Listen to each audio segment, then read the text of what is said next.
Hi everyone.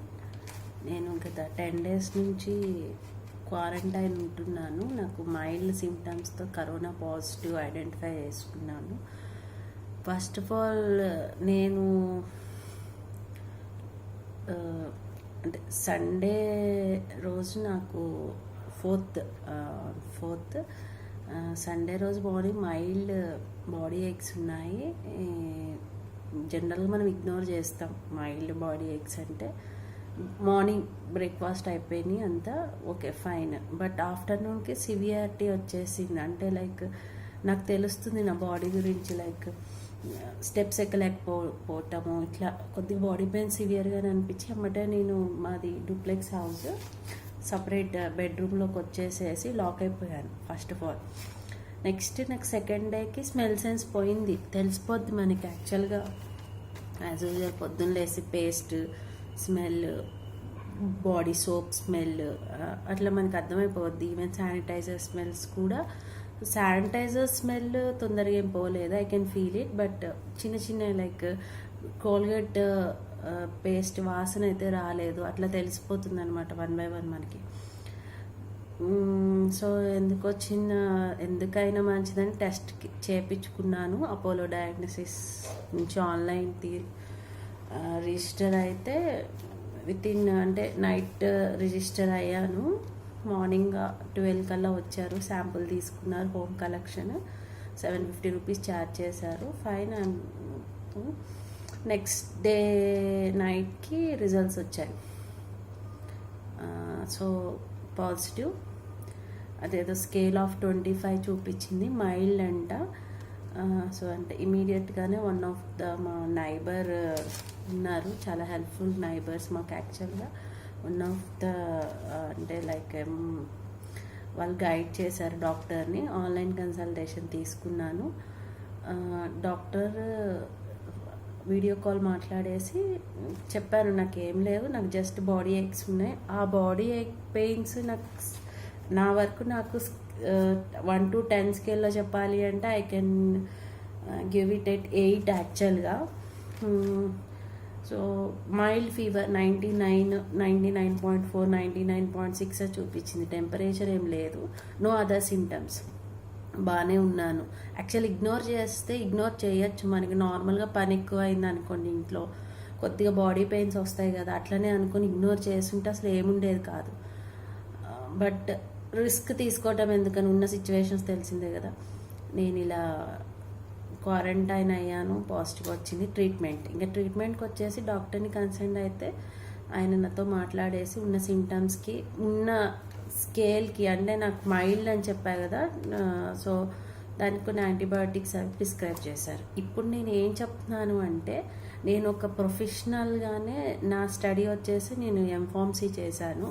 నాకు కొంత మేరకు ఒక డ్రగ్ ఎలా పనిచేస్తుంది, ఒక కాంబినేషన్ ఆఫ్ డ్రగ్స్ ఎలా ఉంటాయి అనేది బేసిక్ నాలెడ్జ్ అయితే ఉంది నాకు. డెఫినెట్గా చెప్తాను అది స్ట్రాంగ్గానే. సో నేను వేసుకునే ప్రతి మెడిసిన్ గురించి నేను ఒక సెకండ్ ఆలోచించుకున్నాను, అసలు ఎందుకు వేస్తున్నాను ఏంటి అని. క్వారంటైన్ ఉన్నాం, బోర్ కొట్టిద్ది జనరల్గా, ఇలాంటి పనులు చేస్తూ ఉంటాంలేండి. సో నాకు డాక్టర్ వచ్చేసి ఒక 5 మెడిసిన్స్ ఇచ్చారు. ఓకే. సో 5 మెడిసిన్స్ అసలు నిజంగా ఇవి కరోనాకి ట్రీట్ చేసే మెడికేషన్ అయితే లేదు, అది అందరికీ తెలిసిందే. బట్ కానీ మనం ఏం ట్యాబ్లెట్స్ వేసుకుంటున్నాము ఎందుకు అనేది ఒక చిన్న అంటే ఒక ఐడియా వస్తుంది అనుకుంటున్నాను నా ఎక్స్పీరియన్స్ అండ్ నా స్టడీతో. ఇప్పుడు నాకు ఒక యాంటీబయాటిక్ రాశాడు డాక్టర్. నేను స్పెసిఫిక్గా దాని డ్రగ్ పేరు కానీ మెడిసిన్ పేరు కానీ చెప్పను, ఇది యాక్చువల్గా చెప్పేది కాదు. ఇప్పుడు నేను చెప్పేశాను అనుకోండి, ఈ వీడియో ఎక్కడెక్కడికో వెళ్ళిపోయి వాళ్ళకి మైల్డ్ సిమ్టమ్స్ ఉన్న టెస్టులు చేయించుకోకుండా ఈ మెడికేషన్స్, ఈ ప్రిస్క్రిప్షన్స్ వాడేసే వాళ్ళు చాలామంది ఉన్నారు. అలా చెయ్యొద్దు. యాక్చువల్గా మనకి ఇచ్చే యాంటీబయాటిక్స్ ఏవి కూడా కరోనా వైరస్ని క్యూర్ చేయడానికి కాదు, ఎజంప్షన్తో ఇస్తున్నారు. దేని ఎజంప్షన్తో అంటే, కరోనా వచ్చింది, కరోనా వస్తే ఉండే సిమ్టమ్స్ ఏంటి, అది లంగ్స్కి ఎఫెక్ట్ అవుతుంది, ఓకే, మన బ్రీతింగ్కి ఎఫెక్ట్ అవుతుంది. సో ఈ లంగ్ బ్రీతింగ్ రిలేటెడ్ డిసీజెస్ ఏవైతే ఉన్నాయో సచ్ యాజ్ నిమోనియా, టీబీ ఇలాంటివి ఏవైతే ఉన్నాయో దానికి సంబంధించిన యాంటీబయాటిక్సే మనకి ప్రిస్క్రైబ్ చేస్తున్నారు ఇందులో. సో నాకు వచ్చేసి ఒక యాంటీబయాటిక్ వచ్చేసేసి రెస్పిరేషన్ని ఇంప్రూవ్ చేయడానికి యూస్ చేసిన ఒక యాంటీబయాటిక్ వాడాను. అకార్డింగ్ టు మీ అది చాలా హై డోస్ అన్నట్టే. అదేంటంటే నిమోనియాలో వాడే ఒక యాంటీబయాటిక్ నాకు ఇచ్చింది. సో నిమోనియా క్యూర్ చేయటానికి వాడే మెడిసిన్ని మనం కరోనాకి తీసుకుంటున్నాం. కరోనా ఉన్న సిమ్టమ్స్లో నిమోనియాలో జనరల్గా ఏం జరుగుతుందంటే స్ఫూటం అంటారు కదా, తెమడ అంటే మన లంగ్స్లో కఫం పట్టడం, తెమడ రావటం, టీబీలో ఉండే సిమ్టమ్స్ అన్నీ ఉంటాయి. నిమోనియా ఇన్ ద సెన్స్ అదే కఫము, దగ్గటము, ఆ వెట్ కఫం రావటం గొంతులో నుంచి, అది ఊసేస్తాం కదా మనం. అలాంటి కండిషన్లో వాడే ఒక యాంటీబయాటిక్ మనకి ఇస్తాం. జనరల్గా నా కండిషన్లో నాకు డ్రై కాఫ్ జస్ట్ మైల్డ్గా డేలో 5 times తగ్గేదాన్నేమో. కామన్గా మనిషి అనేవాడు 5 సార్లు తగ్గటం సహజం, అది అకార్డింగ్ టు మీ. నేను డేలో 5 times కన్నా, నాకు తెలిసి 5 times కన్నా ఎక్కువైతే తగ్గలేదు, +or-2. సో కాఫ్ నాకు లేదు. సో నాకు డెఫినెట్గా లోపల ఆ వెట్నెస్ కూడా లేదు. ఐ కెన్ ఫీల్ ఇట్ కదా, మనకు తెలుస్తుంది ఆ కఫం వస్తుందా తగ్గినప్పుడు. ఇక్కడ చెస్ట్లో తెలిసిపోతుంది మనకి అది ఒక రకమైన cough, wet cough, dry cough, sputum వస్తుందా బయటికి అని. సో అది లేదు, కానీ నేను ఆ యాంటీబయాటిక్స్ వాడాను. ఓకే, నెక్స్ట్ వచ్చేసేసి ఇంకొక యాంటీబయాటిక్ ఇచ్చారు నాకు. అదేంటంటే ఇంకొక మెడిసిన్ ఏంటంటే నాకు అది యాంటీబయాటిక్. అది దేనికి యూజ్ అయింది అంటే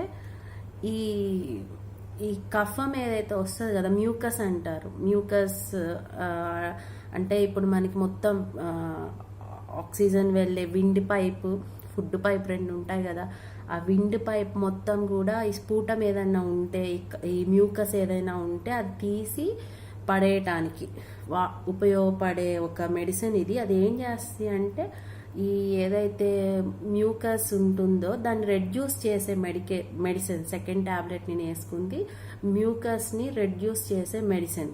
అసలు నాకు ఇప్పుడు మ్యూకసే లేదు, దానికి రెడ్యూస్ చేసే మెడిసిన్.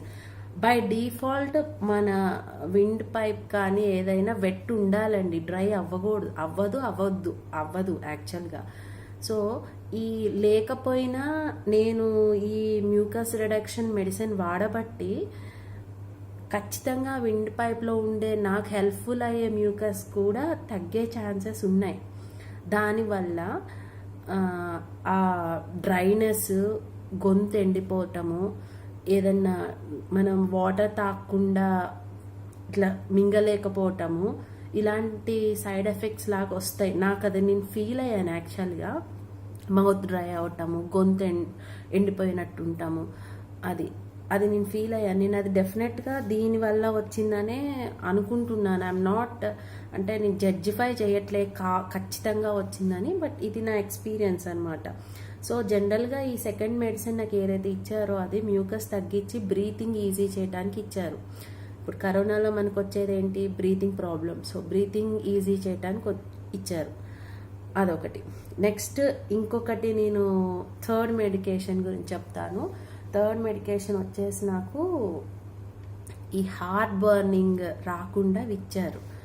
మరి హార్ట్ బర్నింగ్ ఎందుకు వస్తుంది అంటే మేబీ యాంటీబయాటిక్స్ డెఫినెట్గా తెలిసిందే, మనం మైల్డ్ యాంటీబయాటిక్స్ చేసుకున్న ఆకలి ఎక్కువ అవుతూ ఉంటుంది. కడుపులో ఒక మెడిసిన్ అనేది వెళ్ళింది అంటే అంటే గ్యాస్ట్రిక్ ఇరిటేషన్ ఎక్కువ ఉండొచ్చు, గ్యాస్ట్రిక్ సెక్రీషన్స్ ఎక్కువ ఉండొచ్చు. సో ఇవన్నీ ఉన్నప్పుడు హార్ట్ బర్నింగ్ అనేది జనరల్గా వస్తుంది.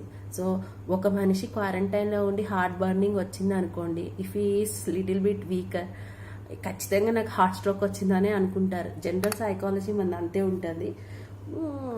Few people may differ, but నిజానికైతే ఇట్లానే ఉంటుంది.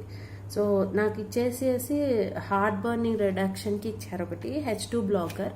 అది మేబీ నాకు యూస్ఫుల్ అయిందని అనుకుంటాను, ఎందుకంటే ఇన్ని యాంటీబయాటిక్స్ వేసుకుంటున్నప్పుడు ఖచ్చితంగా సెక్రీషన్స్ ఉండే హార్ట్ బర్నింగ్ కూడా ఉంటుంది. అది డేకి 2 tablets ఇచ్చారు నాకు. Before food 1 hour. It is not antacid, it's a H2 blocker యాక్చువల్గా. కొద్దిగా మెడికల్ నాలెడ్జ్ ఉన్న వాళ్ళకి H2 బ్లాకర్ అంటే అర్థమవుతుంది. నెక్స్ట్ యాంటీ ఎలిమెంటిక్ డ్రగ్ ఇచ్చారండి. యాంటీ ఎలిమెంటిక్ డ్రగ్స్ అంటే మన కడుపులో పురుగులు ఉంటాయి తెలుసు కదా, చిన్నపిల్లలు నుళ్ళు పురుగులు అని వేస్తాం కదా, మెడిసిన్స్ వేస్తాం, అట్లాంటి ఒక డ్రగ్ ఇచ్చారు, మెడిసిన్ ఇచ్చారు, యాంటీ ఎలిమెంటిక్ డ్రగ్. సో దీనివల్ల ఏమవుతుందంటే లోపల ఇది ఒక వైరస్. యాక్చువల్గా వైరస్ జనరల్గా బ్యాక్టీరియాకి వైరస్కి డిఫరెన్స్ ఏంటి అంటే, ఈ వైరస్ ఏదైతే బ్యాక్టీరియా అనేది లైక్ మనం లివింగ్ ఆర్గన్ అని చెప్పచ్చు. వేరే వైరస్ అట్లా కాదు. మనం ఏదైనా ఒక హోస్ట్లోకి వెళ్ళే అది డెవలప్ అవ్వగలుగుతుంది. హోస్ట్ ఇన్ ద సెన్స్ ఇప్పుడు ఒక ఒక ప్లేస్ కావాలి దానికి డెవలప్ అవ్వటానికి. అది మన కడుపులోకి వెళ్ళి ఏం చేస్తుంది అంటే ఉన్న పారాసైట్, ఇప్పుడు ఆల్రెడీ మన లోపల ఎంతో కొంత ఈ ఎలిమెంటిక్ పారాసైటిక్ వామ్స్ అవి ఉంటాయి, అవి పట్టుకొని తిని అది డెవలప్ అవటం జరుగుతుంది జనరల్గా. వామ్స్ కానీ ఈవెన్ షుగర్, డయాబెటిక్ ఉన్న వాళ్ళ దగ్గర కూడా మన బాడీలో ఉన్న షుగర్ అంటే ఇప్పుడు కడుపులోకి వెళ్ళాక షుగర్స్ బ్లడ్లో కలుస్తాయి. ఈ వైరస్ కూడా అదేం చేస్తాయి అంటే ఆ షుగర్ బేసెస్ని వాడేసుకొని డెవలప్ అయిపోతుంది. అంటే మనం వైరస్ని పెంచడానికి హెల్దీ షుగర్స్, హెల్దీ సాల్ట్స్ ఇస్తున్నట్టు యాక్చువల్గా. ఇఫ్ మనకి బాడీలో కంటే హై షుగర్స్, హై బీపీ ఇలాంటివి ఉన్నప్పుడు ఏం జరుగుతుందంటే జనరల్గా వైరస్ ఎక్కువ అవ్వటానికి కారణం ఇలాంటి కండిషన్స్ ఉన్న పేషెంట్స్ది ఇదే. లోపల వైరస్ వెళ్ళి ఏం చేస్తుంది, అది మంచిగా లోపలికి వెళ్తుంది, సెటిల్ అవుతుంది, మంచిగా సెటిల్ అయిపోయి డెవలప్ అవుతుంది, అంటే రీప్రొడ్యూస్ అయిపోతుంది, మల్టిప్లై అవుతుంది. అంటే ఒక సెల్ లోపలికి వెళ్ళింది అనుకోండి, అది మల్టిప్లై అవ్వుకుంటూ వెళ్ళిపోతుంది అనమాట. సో అది మనం ఫెసిలిటేట్ అవుతుంది మన బాడీలో నుంచి. సో అలాంటి ఒక పారాసైట్ బయట నుంచి మన బాడీలోకి ఏదైనా ఒక ఆర్గాన్ వెళ్ళింది అంటే irrespective of virus are bacteria, parasite కింద కన్సిడర్ చేస్తే అలాంటి ఒక పారాసైట్ని చంపడానికి హెల్ప్ఫుల్ అయ్యే యాంటీ ఎలిమెంటిక్ డ్రగ్స్ ఇవి.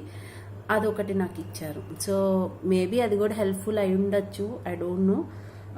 ఇది కాకుండా సప్లిమెంటరీస్ కింద ఒక విటమిన్ సి ఇచ్చారు, విటమిన్ డి ఇచ్చారు. విటమిన్ సి తెలిసిందే కదా, ఇమ్యూనిటీని పెంచడానికి హెల్ప్ఫుల్ అవుతుందని కామన్గా మనందరికీ తెలుసు. అది కామన్గా మనం తీసుకునే ట్యాబ్లెటే. ఇన్కేస్ ఒక నిమ్మకాయ తిన్నా ఇదే రిజల్ట్ ఉంటుంది, దాంట్లో ఏం లేదు, ఆస్కార్బిక్ యాసిడ్. సో అది. నెక్స్ట్ విటమిన్ డి ఒక 14 days మన ఒక రూమ్లో ఉండాల్సి వచ్చినప్పుడు డెఫినెట్గా సన్లైట్ తగ్గిద్ది, as a results vitamin D తగ్గుతుంది. సో కాబట్టి డెఫినెట్గా విటమిన్ డి తీసుకోవాల్సిందే. ఇవన్నీ నాకు మెడికేషన్స్ డాక్టర్ ప్రిస్క్రైబ్ చేసింది. సో ఇవి మన బాడీ మీద కరోనా వైరస్ని క్యూర్ చేయడానికి ఎంత మాత్రం పనిచేసినాయో లేవో అనేది పక్కన పెడితే, ఈ మెడికేషన్స్ తీసుకోక నేను హోమ్ రెమెడీస్ తీసుకున్నా, ఐ మే గెట్ వెల్. అంటే తీసుకోవద్దు అని కాదు మెడికేషన్స్. ఈ మెడికేషన్స్ వల్ల సైడ్ ఎఫెక్ట్స్ కూడా చాలా ఉన్నాయి. చాలామంది ఏం చేస్తున్నారు, కొద్దిగా స్మెల్ సెన్స్ లాస్ అయినా, ఫీవర్ వచ్చినా, బాడీ పెయిన్స్ ఉన్నా నాకు కరోనా అనే టెస్ట్లకు వెళ్ళట్లేదు, మెడిసిన్స్ తెచ్చుకుంటున్నారు, వేస్తున్నారు. ఇంకా ఫస్ట్ స్టేజ్ ఆఫ్ మెడికేషన్స్ మా ఫాదర్కి కూడా కరోనా వచ్చింది. అప్పుడు మా ఫాదర్ వాడిన మెడికేషన్స్తో పోలిస్తే అవి చాలా పవర్ఫుల్ ఇచ్చారు. అలా పోలిస్తే ఇప్పుడు ఇంకా యాంటీబయాటిక్స్ తగ్గినాయి. పిచ్చి ఆకలి అయిద్దండి యాంటీబయాటిక్స్ తీసుకుంటే. తినాలి, ఆకలి అయినా అవ్వకపోయినా మనం ఒక రూమ్లో ఒక్కలమే ఉన్నప్పుడు తినాలనిపిస్తే తినాలనిపించదు, ఏవేవో ఆలోచనలు వస్తాయి, తినం చక్కగా. కానీ యాంటీబయాటిక్ వేసుకుంటే తినాలి, లేకపోతే అది మనని తినేస్తుంది. యాక్చువల్గా థింగ్ ఏంటంటే సెక్రీషన్స్ ఉంటాయి కడుపులో. సో హెల్దీ ఫుడ్ తినాలి, మనం వీక్ అవ్వద్దు. మనం వీక్ అయినా కొద్ది లోపల వైరస్ ఏదైనా అంతే, వైరస్ పెరుగుతూ ఉంటుంది. అదే ఇన్ఫెక్షన్గా లంగ్స్కి పట్టేయటము, లివర్ డ్యామేజ్, కిడ్నీ డ్యామేజ్, ఇవన్నీ లాస్ట్ స్టేజ్లో. అంటే మనం ఏ రకంగా ఇక అది వచ్చింది మనం ఇంతే అనుకున్నప్పుడే అది మనని తింటుంది. మనం అంత ఛాన్స్ ఇవ్వద్దు, స్ట్రాంగ్గా ఉండి మంచి మంచి హోమ్ రెమెడీస్తోనే తగ్గించుకోవచ్చు యాక్చువల్గా. ఇప్పుడు యాంటీ ఎలిమెంటిక్ డ్రగ్ వల్ల ఏమవుతుంది, మంచి బ్యాక్టీరియా కూడా చచ్చిపోతుంది. ఇప్పుడు నేను చెప్పిన మెడిసిన్స్ అన్నీ యాంటీ బ్యాక్టీరియల్ మెడిసిన్స్, యాంటీ వైరల్వి కాదు. కానీ మన బాడీలో మనకు వచ్చింది వైరస్. ఇది ఒక ఎజంప్షన్తో మనకి డాక్టర్స్ నిజంగా గ్రేట్. యాక్చువల్గా ఒక సెట్ ఆఫ్ మెడికేషన్స్ అవి తయారు చేసి వాళ్ళ ప్రయత్నాలు వాళ్ళు చేస్తున్నారు. రియాలిటీ ఏంటో వాళ్ళకే తెలుసు, అందుకే వాళ్ళు అంతగానో మొత్తుకుంటున్నారు ప్లీజ్ స్టే హోమ్, ప్రొటెక్షన్స్ తీసుకోండి అని. వస్తే కానీ తెలీదు. అఫ్కోర్స్ నేను కూడా అంత రెగ్యులర్గా మాస్క్ ఏం వాడలేదు. శానిటైజింగ్ అంటే ఫస్ట్లో కూరగాయలు కూడా కడిగేసేవాళ్ళం, ఇప్పుడు అంత ఏమీ అంటే డైల్యూట్ అయిపోయిందన్న ఫీలింగ్. సో ఉన్నాయి, మనం చేసే మిస్టేక్స్ కూడా ఉన్నాయి. సో అది ఇప్పుడు రెమ్డెసివిర్ ఇంజెక్షన్స్ ఇస్తున్నారు, అవి అంతే. ఇవన్నీ బ్యాక్టీరియల్ లంగ్స్లో ఉండే ఇన్ఫెక్షన్స్ని క్యూర్ చేయడానికి కానీ వైరస్కి అయితే కాదు. సో నా సజెషన్ ఏంటి అంటే, ఫస్ట్ ఆఫ్ ఆల్ వైరస్ ఉన్న సిచ్యువేషన్స్లో వైరస్ స్ప్రెడ్డింగ్ అయితే చాలా ఉంది. దీనికల్లా లాక్ చేయగలిగింది ఏంటంటే, వచ్చిన వాళ్ళు ఫస్ట్ టెస్ట్ చేయించుకోండి. ఎజంప్షన్స్తో వెళ్ళొద్దు. ఎజంప్షన్స్తో వెళ్తే ఏమైంది అంటే, ఇప్పుడు 20% వైరస్ అటాక్ వాళ్ళకి ఈ నార్మల్ మెడికేషన్స్ పనిచేయచ్చు, కానీ నీకు సిమ్టమ్స్ తెలియకుండా లోపల 80% ఆఫ్ వైరస్ ఆక్యుపై అయి ఉందనుకో, మనకు తెలియకుండానే అది 90% స్టేజ్లోకి వెళ్ళాక ఐసీయూలో పెట్టే స్టేజ్లో నీకు అది బయటకి వచ్చినప్పుడు ఇబ్బంది పడతారు. అట్లా కాకుండా ప్రైమరీ స్టేజెస్లోనే ముందు టెస్ట్ చేయించుకోండి. అది ఎంత లెవెల్లో ఉందో టెస్ట్లో తెలుస్తుంది. ఆ తర్వాత ఒక పర్టికులర్ డాక్టర్ని కన్సల్ట్ అయ్యి దానికి సంబంధించిన మెడికేషన్స్, ప్రికాషన్స్ అన్నీ తీసుకోండి. మనం డాక్టర్స్ అవ్వద్దు. ఓకే, నా సజెషన్ అయితే ఇది. So please don't do that. మనకు వచ్చింది తెలిసినా సరే బయట తిరిగితే అట్లా చేయకండి. అట్లీస్ట్ క్వారంటైన్ అంటే ఇంట్లో పిల్లల్ని, పేరెంట్స్ ఉంటే పేరెంట్స్ని, హస్బెండ్, వైఫ్ వాళ్ళు కూడా కొద్దిగా మగవాళ్ళు మీరు కూడా అర్థం చేసుకోవాలి. ఆడవాళ్ళని ఒక రూమ్లో ఉంచడం ఎంత కష్టపడైనా మీరు వండుకొని తినేటట్టు. సేమ్ వైస్ వర్స, ఆడవాళ్ళు కూడా మగవాళ్ళు అర్థం చేసేసుకోవాలి. అంటే లైక్ ఊకే ఇంట్లో తిప్పద్దు వాళ్ళని, ఒక రూమ్లో చేయండి. రూమ్స్ లేవు, ఒక పక్కన ఉంచండి. వాళ్ళు ఒకసారి వాష్రూమ్స్ వాడితే ఏమంటే సర్ఫ్ నీళ్ళతో కడిగేయటము, డెటాల్ వాటర్తో కడిగేయటం ఇట్లా చేయండి. స్ప్రెడ్డింగ్ రేట్ తగ్గిద్ది అప్పుడు. సో అందరికి అన్ని ఫెసిలిటీస్ ఉంటాయని కాదు, ఉన్న ఫెసిలిటీస్లోనే మనం సపరేట్గా ఉంటాం అనేది గుడ్ థింగ్. స్ట్రెస్ అవ్వద్దు, స్ట్రెస్ తీసేయండి. ఇంట్లో చాలా అంటే మనం యాజ్ ఎ హ్యూమన్ బీయింగ్ మనకి చాలా సోషల్ ఇష్యూస్ ఉంటాయి, అవన్నీ పక్కన పెట్టండి. మంచి ఫుడ్ తినండి.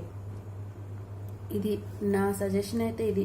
స్ప్రెడ్డింగ్ రేట్ ఆపాలి అంటే కనుక అది మన చేతిలోనే ఉంది. వచ్చిన వాళ్ళు ఫస్ట్ టెస్ట్లు చేయించుకోండి, కొద్దిగా హోమ్ క్వారంటైన్ ఉండండి. ఒక 1 వీక్ అట్లా ఉండొచ్చు. హోమ్ క్వారంటైన్ మనం ఒక్కళ్ళం ఉంది, మిగతా మన ఇంట్లో ఫ్యామిలీ మెంబర్స్ తిరగమని కాదు. ఇప్పుడు జనరల్గా పిల్లల్ని కంట్రోల్ చేయలేము, బట్ ట్రై చేయండి మోస్ట్లీ. ఎందుకంటే పిల్లలకి రాకపోవచ్చు, కానీ పిల్లలు క్యారియర్స్ అవుతారు మనకి.